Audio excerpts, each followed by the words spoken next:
Hello guys, welcome back. इस video में हम बात करने वाले हैं मॉलिक्यूल्स ऑफ इनेट इम्यून सिस्टम के बारे में, यानी जो मॉलिक्यूलर डिफेंस होता है। मॉलिक्यूलर डिफेंस को ना तीन लोग संभालते हैं, complement proteins, acute phase proteins और साइटोकाइंस। अब ये जो है ना, वैसे कहने को तो हम इसे क्लासिफाई कर रहे हैं इनेट इम्यून सिस्टम के अंडर में, बट यही लोग फिर वहां एडेप्टिव इम्यून सिस्टम में भी काफी इंपॉर्टेंट रोल निभाते हैं। इसीलिए ना ये मिलजुल के काम करते हैं, हम ऐसा बोलते हैं। This is known as synergistic. ठीक है, इसी चीज को हम सिनर्जिस्टिक रोल बोलते हैं। रोल्स हम लोग बाद में देख लेंगे डिटेल में। शुरू कर देते हैं पहले इंपॉर्टेंट प्लेयर से, जो है कॉम्प्लीमेंट प्रोटीन्स। कॉम्प्लीमेंट प्रोटीन्स ना एक पूरा का पूरा फैमिली है और वो एक कॉम्प्लीमेंट सिस्टम को तैयार करते हैं। ये जो कॉम्प्लीमेंट सिस्टम है ये सारे वर्टिब्रेट्स में मिलता है, और ह्यूमंस की बात करें ना तो ह्यूमंस में ये 20 सॉल्यूबल ग्लाइकोप्रोटीन्स का एक पूरा ग्रुप होता है, और ये सीरम प्रोटीन्स होते हैं। बेसिकली सीरम में आपको मिलता है। तो कॉम्प्लीमेंट को ना पॉल एडलिश ने पहली बार डिफाइन किया था, और उन्होंने बोला था कि एंटीबॉडीज का जो एक्शन है वो इनके बिना अधूरा है। बेसिकली एंटीबॉडीज के एक्शन को पूरा करने के लिए, उसे कॉम्प्लीमेंट करने के लिए ही इसका नाम पड़ा कॉम्प्लीमेंट प्रोटीन्स। हमारा लिवर बहुत सारी इंपॉर्टेंट चीजों का ना फैक्ट्री है, तो ये भी प्रोड्यूस होते हैं लिवर के सेल से, यानी हेपेटोसाइट से। इसके अलावा मोनोसाइट से भी ये प्रोड्यूस होते हैं। इनको रिप्रेजेंट करने का अलग अलग टेक्निक होता है, जैसे C1 C2 करके बोलते हैं या फिर फैक्टर्स बोलते हैं। इस पूरे क्लासिफिकेशन को ना हम बाद में देखेंगे। अब ये एक ट्रिगर की तरह काम करते हैं और एक मॉलिक्यूलर कैस्केड को चलाते हैं, कैटालिटिक कैस्केड को, जैसा ब्लड क्लॉटिंग सुना होगा ना ब्लड क्लॉटिंग के बारे में। उसी तरह का ये भी एक कैटालिटिक कैस्केड है, और ये डोमिनो इफेक्ट की तरह चल पड़ता है। एक बार ट्रिगर कर दो तो पूरा का पूरा ये मैकेनिज्म चल पड़ेगा। अब ये जो कॉम्प्लीमेंट सिस्टम है ना, ये सीरम प्रोटीन से बना हुआ है। तो इसमें क्या होता है ना कि ये लोग अपने एक्टिव फॉर्म में सर्कुलेट नहीं हो सकते। Many of these circulate in their inactive forms, और इनएक्टिव फॉर्म्स में अगर होंगे तो या तो क्लीवेज के थ्रू या तो कॉन्फॉर्मेशनल चेंजेस के थ्रू ये एक्टिवेटेड होंगे, और जब एक्टिवेटेड होंगे तब काम करेंगे। ठीक है, तो कॉम्प्लीमेंट प्रोटीन्स कौन कौन से होते हैं? 7 टाइप्स हम मेजर क्लासिफाई कर रहे हैं। ये इनिशिएटर मॉलिक्यूल्स हो सकते हैं, एंजाइमेटिक मीडिएटर्स हो सकते हैं, ये आपके मेम्ब्रेन बाइंडिंग कंपोनेंट्स हो सकते हैं जिन्हें हम ऑप्सोनेंस बोलते हैं। ऑप्सोनेंस के बारे में हम डिटेल में देखेंगे कभी और। इन्फ्लेमेटरी मीडिएटर्स हो सकते हैं, मेम्ब्रेन अटैक प्रोटीन्स हो सकते हैं, कॉम्प्लीमेंट रिसेप्टर प्रोटीन्स हो सकते हैं, और रेगुलेटरी कंपोनेंट्स हो सकते हैं। Functions of the complement system, 6 functions को डिस्कस करेंगे। पहला फंक्शन, इन्फ्लेमेटरी रिस्पॉन्स को अंजाम देना। ये क्या करता है? एक एक्यूट इन्फ्लेमेटरी रिस्पॉन्स को अंजाम देता है। कैसे? मास्ट सेल्स को एक्टिवेट करके, डायरेक्टली एक्टिवेट करता है। अब इसमें कौन कौन से होते हैं? C3A और C5A। नाम कैसे रखते हैं ना, ये बाद में देखेंगे। इन्हें हम बोलते हैं एनाफाइलोटॉक्सिन्स। एनाफाइलोटॉक्सिन्स यानी एक एनाफाइलेक्टिक शॉक, ये एनाफाइलेक्टिक शॉक को ये अंजाम देता है। Next, chemotaxis. कीमोटैक्सिस यानी आपके जो WBCs है ना, उसको रिक्रूट करता है ये साइट ऑफ अटैक पे। ठीक है, ये काम करता है C5A। ओके, अब ऑप्सोनाइजेशन है आपका फैगोसाइटोसिस को ना एनहांस करने का एक मेथड है। डिटेल बाद में देखेंगे। C3B करता है ये काम। अब सेल लाइसिस की बात करेंगे। सेल लाइसिस यानी एक्टिवेशन ऑफ MAC क्या है आगे देख रहे हैं, और इससे माइक्रोब को वो किल करता है। अच्छा, वायरल न्यूट्रलाइजेशन में C3B C5B, और solubilization and immune clearance, solubilization and immune complexes जो बनते हैं ना, उसको भी ये क्लियर करने में मदद करता है। C3B है इसका एग्जांपल। आगे देखते हैं सब कुछ डिटेल में। कॉम्प्लीमेंट सिस्टम के कंपोनेंट्स कौन कौन से होते हैं, इन्हें डिनोट कैसे करते हैं? पहला काम, न्यूमेरल्स के थ्रू इसे कर सकते हैं, या तो न्यूमेरल्स के थ्रू इसे कर सकते हैं C1 से लेके C9 तक। इसका ना सीक्वेंस में पोजीशन से कोई लेना देना नहीं है, बस ये किस ऑर्डर में डिस्कवर हुआ था उसके बेसिस पे इसका नाम पड़ता गया। नेक्स्ट, लेटर सिंबल से बता सकते हैं, जैसे फैक्टर D, वैसे करके फैक्टर्स के नाम से हम बोल सकते हैं। और तीसरा इसके ट्रिवियल नेम्स, जो कि जैसे एक एग्जांपल है होमोलोगस रेस्ट्रिक्शन फैक्टर, इस तरह से। अब अगर इन कॉम्प्लीमेंट कंपोनेंट्स में एंजाइमेटिक एक्टिविटी होगा तो इसे हम एक बार से डिनोट करेंगे। आइए अब कॉम्प्लीमेंट एक्टिवेशन के पाथवेज को देखते हैं। तो जैसा कि मैंने पहले ही बोला था, इनमें से मोस्ट ऑफ द कंपोनेंट्स जो होते हैं ना, ये जाइमोजेंस होते हैं। जाइमोजेंस यानी इनएक्टिव फॉर्म्स, राइट? तो एक को एक्टिवेट कर दो, वो ट्रिगर करेगा, कैस्केड शुरू होगा, और उस तरह से सीक्वेंशियल एक्टिवेशन होता जाएगा एक डोमिनो इफेक्ट की तरह। तो एक्टिवेशन जब हम करते हैं ना, एग्जाम्पल ले लो, एक C2 एक मान लो आपका एक कंपोनेंट है कॉम्प्लीमेंट सिस्टम का। इसको आपने क्या किया, जैसे ही आपने एक्टिवेट किया ना, ये दो भागों में टूट गया, दो फ्रैगमेंट्स में टूट गया। और इन फ्रैगमेंट्स को ना हम लोअर केस लेटर से दिखाएंगे, छोटे वाले को A से, बड़े वाले को B से। ठीक है, बड़ा वाला यानी B, और B यानी बाइंड करेगा टारगेट, जो उसका टारगेट होगा एक्टिवेशन साइट के पास, उससे वो बाइंड कर जाएगा। और ये जो छोटा वाला फ्रैगमेंट होगा, ये क्या करेगा, छोटा वाला ना डिफ्यूज कर सकता है, वो गलियों में घुस घुस के इनिशिएट करेगा लोकलाइज्ड इन्फ्लेमेटरी रिस्पॉन्स को। सही है, समझ में आया। अब हम देखते हैं तीन मेजर पाथवेज, बहुत ज्यादा डिटेल में ना जाके। तीन मेजर पाथवेज हैं, पहला क्लासिकल पाथवे, दूसरा लेक्टिन पाथवे, और तीसरा ऑल्टरनेटिव पाथवे। पाथवेज वैसे कहने को अलग अलग तो हैं, पर ये तीन राहें एक ही पॉइंट पे जाके मिलती हैं। देखते हैं कैसे। ठीक है, ये फाइनली एक ही कॉमन सीक्वेंस में कन्वर्ज करते हैं ये तीन रास्ते, और फाइनली मेम्ब्रेन का लाइसिस कराते हैं। कैसे, देखते हैं हम लोग डिटेल में। पाथवेज की बात शुरू करते हैं। पाथवेज का इनिशिएटिंग सीक्वेंस जो होता है ना, इसको पहले डिस्कस करेंगे सबके लिए, क्योंकि यही बस अलग अलग होता है, लास्ट में इनका गोल तो कॉमन ही है। एक और बात, क्लासिकल पाथवे ही बस वो पाथवे है जो एंटीबॉडी डिपेंडेंट होता है, बाकी लेक्टिन पाथवे और ऑल्टरनेटिव पाथवेज एंटीबॉडी डिपेंडेंट नहीं होते। इनिशिएटर्स की बात करते हैं क्लासिकल पाथवे के लिए। जैसा कि हम जानते हैं कि एंटीबॉडी डिपेंडेंट होता है ये, तो IgM और IgG जो कि मल्टीवैलेंट एंटीजन से बाइंड करने वाले एंटीबॉडीज हैं, ये इस चीज को इनिशिएट करते हैं, एंटीजन एंटीबॉडी कॉम्प्लेक्सेस बनते हैं। फिर क्या होता है, फिर होता है बाइंडिंग पहले कंपोनेंट का, कॉम्प्लीमेंट सिस्टम का जो पहला कंपोनेंट है C1Q। ठीक है, नाम आपको पता ही है कैसे देना है। तो C1Q जो है वो बाइंड करता है, और उस तरह से कॉम्प्लीमेंट डिपोजिशन शुरू होता है। डिटेल में नहीं जाते, कभी और देखेंगे किसी और वीडियो में। अच्छा, अब लेक्टिन पाथवे की बात करते हैं। इसके इनिशिएटर्स कौन होते हैं? यहां लेक्टिन्स का बाइंडिंग होता है, नाम से ही पता चल रहा है लेक्टिन का बाइंडिंग होता है। अब लेक्टिन क्या होता है?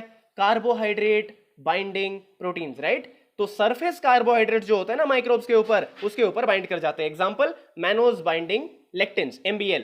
ठीक है, इसका भी कॉमन गोल है, आगे देखेंगे। ऑल्टरनेटिव पाथवे का इनिशिएटिंग सीक्वेंस, यहां पे इनिशिएटर क्या होता है?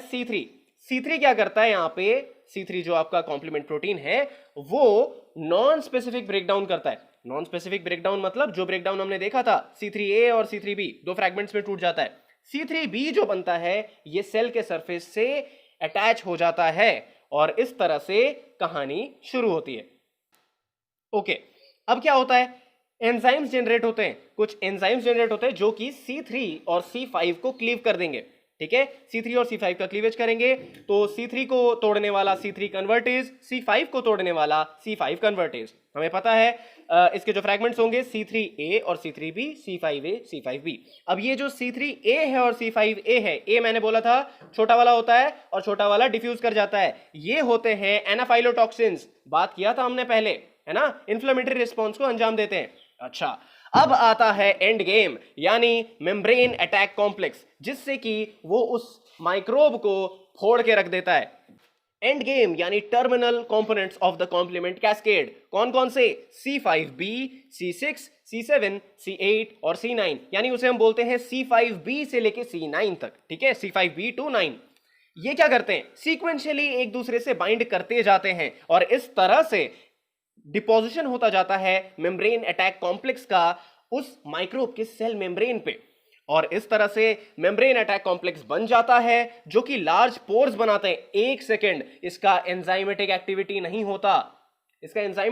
नहीं होता, ये बेसिकली उस लिपिड बाइलेयर को सॉल्युबलाइज कर देता है और उस तरह से पोर्स बनाता है। पोर्स बनाने के बाद ये ऑस्मोटिक इंटीग्रिटी इसका ऑब्वियसली लूज हो जाता है, चीजें अंदर बाहर होने लग जाती हैं, और वो लास्ट तक जिंदा नहीं रह पाता। अच्छा, एक और क्वेश्चन, ये ग्राम पॉजिटिव को ज्यादा इफेक्ट करेगा या ग्राम नेगेटिव को? 2 मिनट पॉज करके सोचो।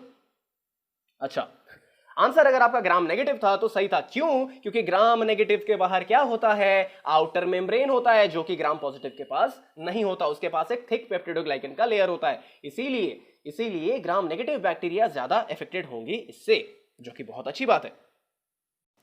तो बस कुछ इसी तरह मेम्ब्रेन अटैक कॉम्प्लेक्स यानी मैक से डेथ हो जाता है आपके माइक्रोब का। अच्छा, अब सेकंड पिलर की बात करते हैं, acute phase proteins. Acute phase proteins ये एक हेटेरोजेनस ग्रुप है प्लाज्मा प्रोटीन्स का। ये सीक्रेट कहां से होते हैं? लिवर से। कब? जब ये स्टिमुलेट होते हैं साइटोकाइंस के द्वारा IL-1, 6 और 8। चलिए मेजर फंक्शंस देख लेते हैं। मेजर फंक्शंस में आता है डिफेंस अगेंस्ट माइक्रोब्स। कौन कौन से? बैक्टीरियल और प्रोटोजोन। ठीक है, ये टिश्यू डैमेज को लिमिट करते हैं। टिश्यू डैमेज को लिमिट करते हैं जो कि तरह तरह से हो सकता है, माइक्रोबियल इन्फेक्शन के द्वारा हो सकता है, ट्रॉमा, मैलिग्नेंसी, अलग अलग डिजीजेस के द्वारा। इसके अलावा ये कॉम्प्लीमेंट एक्टिवेशन को मैक्सिमाइज करता है और इन्वेडिंग माइक्रोब्स का ऑप्सोनाइजेशन में हेल्प करता है। ठीक है, तो हम एक चीज देखेंगे आगे चल के भी कि यहाँ पे जो भी हमारे कंपोनेंट्स है ना, ये बहुत मिलजुल के काम करते हैं। इनका काम ना, इनका फंक्शन बहुत ज्यादा ओवरलैपिंग होता है। तो आपको एक ही चीज है ना अलग अलग कैटेगरीज में दिखने लगेंगी, कंफ्यूज मत होइएगा। अलग अलग किताबों में अलग अलग तरीके से डिनोट किया गया है। Just rely on this video. ठीक है, तो हम अब बात शुरू करते हैं सारे एग्जाम्पल्स की और उनके फंक्शंस की, एक्यूट फेज प्रोटीन्स के। ठीक है, ओके, पहला एग्जांपल सी रिएक्टिव प्रोटीन यानी CRP बाइंड करता है बैक्टीरियल फॉस्फेटिडाइल कोलिन से, एक्टिवेट करता है कॉम्प्लीमेंट को थ्रू C1Q, एक ऑप्सोनेंट की तरह एक्ट करता है। इसी का एक मिलता जुलता भाई है जो है सीरम एमाइलॉयड प्रोटीन A यानी SAA, ये भी वही फंक्शंस निभाता है। अच्छा, इनमें ना सिमिलर स्ट्रक्चर्स भी होते हैं। इन्हें हम बोलते हैं पेंट्रैक्सिन्स। क्यों? क्योंकि यहाँ पे जो सब यूनिट्स होते हैं ना वो पेंटागोनली एसोसिएटेड होते हैं नॉन कोवलेंट इंटरेक्शंस के द्वारा। ये दोनों ही कॉम्प्लीमेंट एक्टिवेशन करवाते हैं। सी रिएक्टिव प्रोटीन का नाम पड़ा था क्योंकि वो न्यूमोकॉकस के सी प्रोटीन से रिएक्ट कर सकता था। सी रिएक्टिव प्रोटीन का high level of disease activity को शो करता है। अब तीसरे पे आते हैं, मैनोज बाइंडिंग प्रोटीन या फिर MBP। नाम से ही पता चल रहा है कि ये मैनोज से बाइंड करता है। मैनोज जो कि ग्लाइकोप्रोटीन्स या फिर ग्लाइकोलिपिड्स में लगे हुए हो सकते हैं। अब ये अटैच कर जाता है, ये फैगोसाइट को अटैच करता है MBP रिसेप्टर से यानी मैनोज बाइंडिंग प्रोटीन रिसेप्टर से, जिसे हम ऑप्सोनाइजेशन बोलते हैं। डिटेल में देखेंगे कभी। कॉम्प्लीमेंट एक्टिवेशन भी करता है क्लासिकल पाथवे से। ठीक है, अगला कॉम्प्लीमेंट कंपोनेंट्स, वही काम, कीमोटैक्सिस, ऑप्सोनाइजेशन और लाइसिस। कॉम्प्लीमेंट को मदद करना मतलब आपको पता ही है। मेटल बाइंडिंग प्रोटीन्स, इसकी बात हमने की थी। इसका काम क्या है? मेटल से बाइंड कर जाएगा और उसको रिमूव कर देगा। इसे हम सिक्वेस्ट्रेशन बोलते हैं। पकड़ पकड़ के इकट्ठा करके निकालो उसे, क्योंकि बैक्टीरियल ग्रोथ के लिए वो जरूरी है और जैसे ही वो गायब हो जाएंगे बैक्टीरिया हमारा ग्रो नहीं कर पाएगा। Next, fibrinogen. Fibrinogen basically coagulation factor है। ठीक है, ये डी नोवो प्रोड्यूस नहीं होता। ये बाकी चीजें जो है ना ये डी नोवो प्रोड्यूस होती हैं। ये ऑलरेडी लो लेवल्स में होता है, इन्फेक्शन के बाद ये धीरे धीरे करके अपना लेवल बढ़ाता है। आखिरी बात हम करेंगे अल्फा-1 एंटीट्रिप्सिन और अल्फा-1 एंटीकाइमोट्रिप्सिन के बारे में। ये एंटी से पता चल रहा है, ये प्रोटीएज इनहिबिटर्स हैं। ट्रिप्सिन और काइमोट्रिप्सिन आप जानते हैं प्रोटीएजेस होते हैं ना, ये प्रोटीएज इनहिबिटर्स होते हैं। तो प्रोटीएज इनहिबिटर्स क्या करते हैं? टिश्यू डैमेज को लिमिट कर देते हैं और इस तरह से न्यूट्रलाइज करते हैं लाइसोसोमल एंजाइम्स को।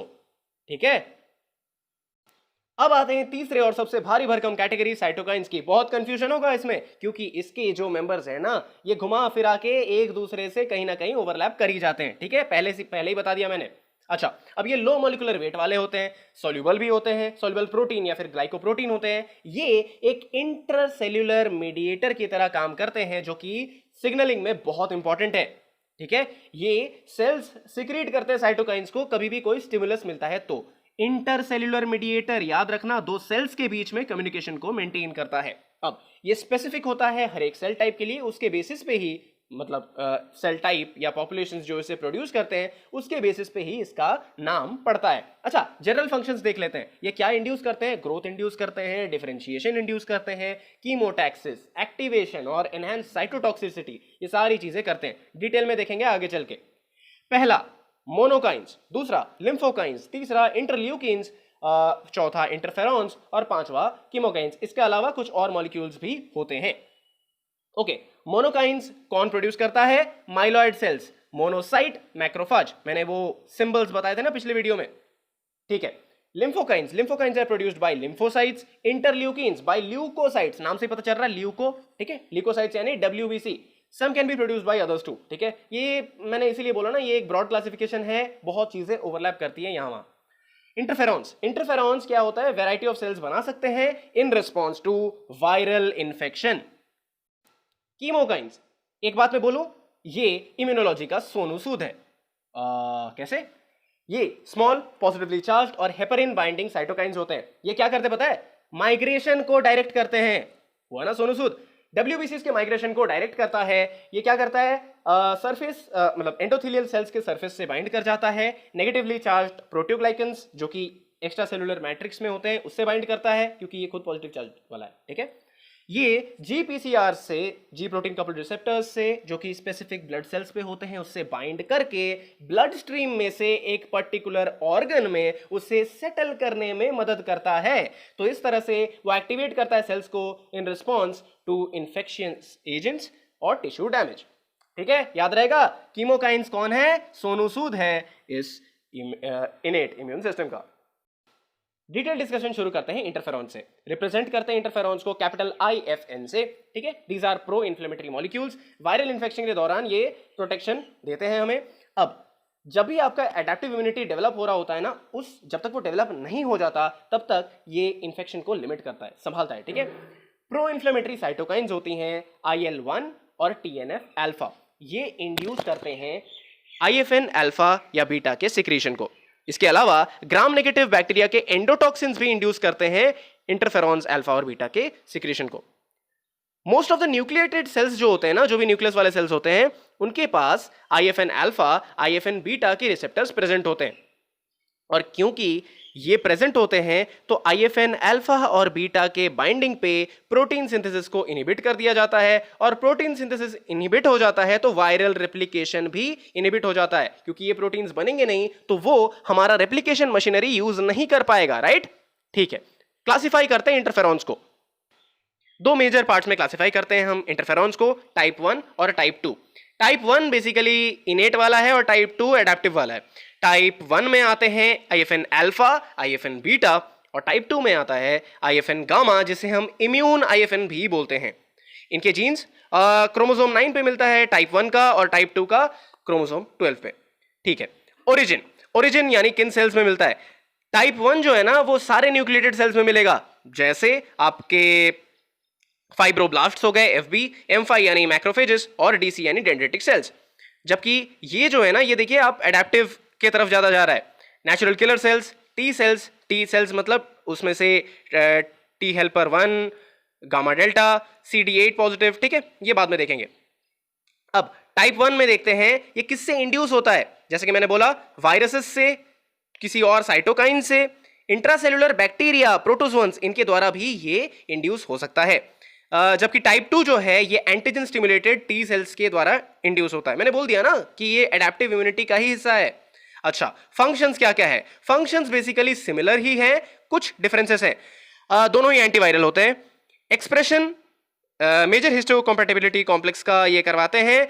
यहां पे इंक्रीज्ड एक्सप्रेशन होता है MHC1 का, और जब टाइप 2 की बात करते हैं वहां पे MHC1 और 2 दोनों का होता है, ठीक है। अब टाइप 1 जो करता है ना, जो मेन डिफरेंस है, टाइप 1 करता है सेल प्रोलिफरेशन को इनहिबिट, ठीक है, इनहिबिट करता है सेल प्रोलिफरेशन को। और आपका जो IFN गामा है वो क्या करता है? वो मैक्रोफेजेस को एक्टिवेट करता है, ठीक है। क्लियर यहां तक? IFN अल्फा और बीटा की बात करूं, किम जोंग उन, एक बात याद रखना। कैसे? ये किम जोंग उन की तरह ही सेल्स को प्रोलिफरेट नहीं करने देता। जो भी इन्फेक्टेड सेल्स होते हैं ना, उनको प्रोलिफरेट नहीं करने देता, वहीं का वहीं रोक देता है, ठीक है। दूसरा, NK सेल्स को जाके बोलता है कि जाओ इन्हें मार के आओ, ठीक है। तो NK सेल्स के लाइटिक एक्टिविटी को बढ़ा देता है, बीमार को ही मारता है ये, ठीक है। अब ये MHC1 और उसके अलग अलग कंपोनेंट्स जो कि क्लास 1 प्रोसेसिंग और प्रेजेंटेशन पाथवे में काम करते हैं, डिटेल में देखेंगे बाद में, उनको इंड्यूस करता है, यानी induces increased expression of MHC1 and other components. और इस तरह से क्या होता है ना, antigen specific cytotoxic T lymphocyte, CTL जो बोलते हैं हम, उसका इंडक्शन होता है, और इस तरह से वो वायरली इन्फेक्टेड सेल्स को मारता है, देखेंगे। अब इस तरह से ना ये प्रोटेक्शन करता है दूसरे अनइन्फेक्टेड सेल्स का by killing from NK cells, ठीक है। इस तरह से उसे डिस्टिंग्विश भी तो करना है कि जिसे तिसे ना मार दे। NK सेल्स को एक बार बोल दो, वो तो मारने के लिए रेडी है, तो इसीलिए आपको बताना पड़ेगा कि नहीं नहीं ये इन्फेक्टेड है ना, इनको मारो, ठीक है। और ये सब डिसाइड होता है MHC1 के एक्सप्रेशन से, बाद में देखेंगे डिटेल में। अच्छा, अब IFN गामा, मैंने बोला ही था ये हमारा एडेप्टिव इम्यून सिस्टम का हिस्सा है। इसके फंक्शंस क्या क्या होते हैं? एंटीवायरल तो होता ही है, स्पेसिफिक इम्यूनिटी डेवलपमेंट करता है, ये रेगुलेट करता है उसको, इम्यून सिस्टम के सेल्स को एक्टिवेट करता है, और फंक्शंस क्या क्या है? टी हेल्पर 1 इम्यून रिस्पॉन्स का इंडक्शन करता है। अच्छा, आईएफएन गामा कहां से प्रोड्यूस होते हैं? हमने पहले भी पढ़ा था, TH1 सेल से, टी हेल्पर 1 सेल से और NK सेल से प्रोड्यूस होता है। अच्छा, ये और क्या फंक्शंस निभाता है? एंटीजन प्रेजेंटेशन को बढ़ा देता है। क्यों? क्योंकि ये एडेप्टिव इम्यून सिस्टम का हिस्सा है ना। और ये फैगोसाइटिक एक्टिविटीज, ठीक है, फैगोसाइटिक सेल्स और एनके सेल्स को और एनहांस्ड किलिंग के लिए एक्टिवेट कर देता है। बेसिकली मारना ही है, काम एक ही है कि जो सेल्स अफेक्टेड है ना उन्हीं को जाके मारो। देखिए, अब आता है याद रखने का वाला पार्ट। फिर भी हम कोशिश करेंगे कि चीजों को जितना हो सके सिंप्लीफाई करके याद करें, साथ साथ ही करते जाते हैं, ठीक है। तो लिम्फोसाइट्स ये ग्रोथ फैक्टर्स की तरह काम करते हैं लिम्फोसाइट्स के लिए ही, और लिम्फोसाइट्स प्रोड्यूस भी करते हैं। ये इम्यून रिस्पॉन्स के नेचर को इन्फ्लुएंस करते हैं। IL-2 टी सेल्स के द्वारा प्रोड्यूस होता है और टी सेल्स के लिए ग्रोथ फैक्टर का काम करता है। IL-3 जो है ये हेमाटोपोइसिस को अंजाम देता है। IL-4 ये टी हेल्पर 2 और मास्ट सेल्स प्रोड्यूस करते हैं। IL-5 भी ये टी हेल्पर 2 और मास्ट सेल्स ही प्रोड्यूस करते हैं। IL-4 जो है वो ग्रोथ एंड डिफरेंशिएशन फैक्टर की तरह काम करता है टी हेल्पर 2 और बी सेल्स के लिए। IL-5 जो है ये बी सेल का एक्टिवेशन कराता है और इम्यूनोग्लोबुलिन A का प्रोडक्शन कराता है। IL-10 जो है ये टी हेल्पर 2 और मैक्रोफेजेस इसको प्रोड्यूस करते हैं और ये टी हेल्पर 2 के रिस्पॉन्स को इंड्यूस करता है। ठीक है, 2 3 4 5 10 याद रख लो। थोड़ा सा साथ साथ ही करते जाओ, वीडियो को बार बार प्ले कर करके इस चीज को अभी ही याद कर लो। नेक्स्ट, मोनोकाइंस। मोनोकाइंस इम्यून डिफेंस में रोल प्ले करते हैं, इन्फ्लेमेशन में रोल प्ले करते हैं। IL-1 और IL-6 और TNF अल्फा। TNF मतलब ट्यूमर नेक्रोसिस फैक्टर अल्फा, ठीक है, ये सारे होते हैं एग्जांपल्स। IL-12 भी होता है। अब IL-1 जो है, IL-6 जो है, ये लिम्फोसाइट्स को एक्टिवेट करते हैं, बॉडी टेम्परेचर को इंक्रीज करते हैं यानी fever like conditions, basically inflammation है ना, activate and mobilize the phagocytes, और इस तरह, और ये क्या करते हैं, वैस्कुलर एंडोथेलियम को भी एक्टिवेट करते हैं। ठीक है, इन्फ्लेमेटरी रिस्पॉन्स याद रखना। अब TNF अल्फा जो है ये मैक्रोफेजेस को भी एक्टिवेट करता है, मैक्रोफेजेस को एक्टिवेट करता है। अच्छा, अब IL-12 जो है, इंटरल्यूकिन 12, ये NK सेल्स को स्टिमुलेट करता है IFN गामा के प्रोडक्शन के लिए, इम्यून डिफेंस। सही है, रोल्स पता चल गए, नाम साथ साथ याद रख लो। अब बाकी लोगों की बात करते हैं और कहानी को यहीं पे खत्म करते हैं। कीमोकाइंस। कीमोकाइंस का पूरा नाम क्या था पता है? Chemo attractant cytokines. यहां से हमने शॉर्ट फॉर्म में रख दिया इसका नाम कीमोकाइंस। ये बेसिकली इंड्यूस करते हैं कीमोटैक्सिस को, नाम से ही पता चल रहा है ना, chemotaxis of the nearby cells. दो एग्जांपल्स देखते हैं। CC कीमोकाइंस जो होते हैं ये कीमोटैक्टिक फॉर मोनोसाइट्स, मोनोसाइट्स के लिए होते हैं। रिक्रूटमेंट, बेसिकली अट्रैक्टेंट है ना, रिक्रूट कर रहा है, उसको बुला रहा है कि अच्छा यहां आके सेटल हो जाओ। ठीक है, अब दूसरा आता है आपका CXC कीमोकाइंस। ठीक है, ये कीमोटैक्टिक है PMNs के लिए। PMNs यानी पॉलीमॉर्फोन्यूक्लियर ल्यूकोसाइट्स, यानी WBCs, जो कि पॉलीमॉर्फोन्यूक्लियर है, अलग अलग फॉर्म्स के न्यूक्लियस होते हैं, बचपन में पढ़े होंगे। कौन कौन से? NP, BP और EP, यानी neutrophils, basophils, eosinophils. Next, interleukins. Interleukins वो साइटोकाइंस है जो कि सिक्रीट होते हैं ल्यूकोसाइट से, और ये दूसरे ल्यूकोसाइट्स पे एक्ट करते हैं। पर ये बहुत ही अजीब टाइप का क्लासिफिकेशन है, ये तरह तरह पे हर जगह ओवरलैप होता रहता है। ठीक है, ये सिंथेसाइज कौन करते हैं? CD4+ T sales, monocytes, macrophages और आपके एंडोथेलियल टी सेल्स। मैंने एंडोथेलियल को ना ENT करके लिखा है और एपिथेलियल को EPT करके लिखा है। ठीक है, फंक्शंस क्या क्या होते हैं? आपका डेवलपमेंट प्रोमोट करना, डिफरेंशिएशन प्रोमोट करना, किसका? T, B और हेमाटोपोएटिक सेल्स का। ठीक है, बात करते हैं दूसरे साइटोकाइंस की, कुछ और जो होते हैं। बात करते हैं बाकी कुछ साइटोकाइंस की, जिनमें एक मेजर क्लास होता है हेमाटोपोएटिन्स का। हेमाटोपोएटिन्स एक बहुत ही हैफेजेड टाइप का क्लास है जहां पे बहुत सारी चीजें ओवरलैप करते रहती हैं। तो इसमें पहला रोल आता है कॉलोनी स्टिमुलेटिंग फैक्टर्स की। कॉलोनी स्टिमुलेटिंग फैक्टर्स, सिंपल एक बात बताऊं, लीनिएज कमिटमेंट कराता है। जैसे मधुमक्खियों को रॉयल जेली खिलाया जाता है, उसी तरह से यहाँ पे लीनिएज कमिटमेंट करवाते हैं ये कॉलोनी स्टिमुलेटिंग फैक्टर्स। इसमें आता है सबसे पहले GM-CSF, फिर आता है GCSF और MCSF। G मतलब GC ग्रैन्युलोसाइट्स और M मतलब MC यानी मोनोसाइट्स। ठीक है, तो GM यानी या तो ग्रैन्युलोसाइट या तो मोनोसाइट, लीनिएज कमिटमेंट हो जाएगा इसका। अगर GCSF की बात करें तो ग्रैन्युलोसाइट बनाएगा, और MCSF की बात करें तो वो मोनोसाइट बनाएगा। ठीक है, इसके अलावा और एग्जांपल्स कौन कौन से हैं? एरिथ्रोपोएटिन EPO, SCF यानी स्टेम सेल फैक्टर, SCPF यानी स्टेम सेल प्रोलिफरेशन फैक्टर। इसके अलावा कुछ इंटरल्यूकिन्स भी हैं जैसे 1, 3, 4, 5, 6, 11, 12। अच्छा, नेक्स्ट अदर साइटोकाइन्स में अगर हम देखें तो TGF बीटा भी आता है। TGF बीटा क्या है? ट्रांसफॉर्मिंग ग्रोथ फैक्टर बीटा है। ये बेसिकली मैक्रोफेजेस के एक्टिवेशन को इनहिबिट करता है और ग्रोथ बी और टी सेल्स को इसको भी इनहिबिट करता है। TNF बीटा हमें पता है ट्यूमर नेक्रोसिस फैक्टर बीटा, ये साइटोटॉक्सिक होता है। अच्छा, साइटोकाइन्स जो होते हैं ना, ये बेसिकली एक इफेक्टर आर्म है जो कि दोनों को कनेक्ट करता है, इनेट और एडेप्टिव इम्यूनिटी को। तो दोनों में ही इसका बहुत एसेंशियल रोल है। हम बस नाम देख लेते हैं कौन कौन से किस में आते हैं। आप प्लीज वीडियो को पॉज करके कहां से ये आते हैं ये एक बार पढ़ लें, ठीक है? रोल्स को हम लोग बाद में कभी देखेंगे। IL-112-6 इनेट में आता है, ठीक है? सब में एक चीज कॉमन याद रखना, इनेट में मैक्रोफेजेस तो कॉमन आएंगे, ठीक है? इनेट में मैक्रोफेजेस कॉमन आएंगे और इस तरह के सेल्स जो होते हैं ये कॉमन आएंगे। अब हम बात करते हैं इंटरल्यूकिन्स की। इंटरल्यूकिन्स 1, 12 और 6 है। TNF यानी ट्यूमर नेक्रोसिस फैक्टर अल्फा, ठीक है, ये आता है। अब IFN अल्फा और IFN बीटा ये हमने पहले ही पढ़ लिया था, ठीक है? एडेप्टिव इम्यूनिटी में कौन कौन से आते हैं? IL-2, 4, 5। इसके अलावा TGF बीटा और IFN गामा, ये टी सेल से ही आएंगे क्योंकि ऑब्वियसली एडेप्टिव इम्यूनिटी का पार्ट है। समरी कर लेते हैं साइटोकाइन्स के रोल्स के और हम इस पर्टिकुलर टॉपिक को खत्म करते हैं। वीडियो काफी लंबा हो चुका है। तो साइटोकाइन्स जो होते हैं ये इंड्यूस करते हैं आपके टारगेट सेल्स को या तो सेल ग्रोथ के लिए, माइग्रेशन के लिए, chemotaxis, development, differentiation, tissue damage repair, cancer development, और उसके प्रोग्रेशन को इनहिबिशन करता है, प्रोलिफरेशन का, हेमेटोपोइसिस को स्टिमुलेट करता है, एपोप्टोसिस को अंजाम देता है और तरह तरह के रोल्स को ये निभाता है। आई होप इस वीडियो को देखने के बाद ये सारी चीजें आपके दिमाग में फिट हो चुकी हैं। Thanks a lot for watching.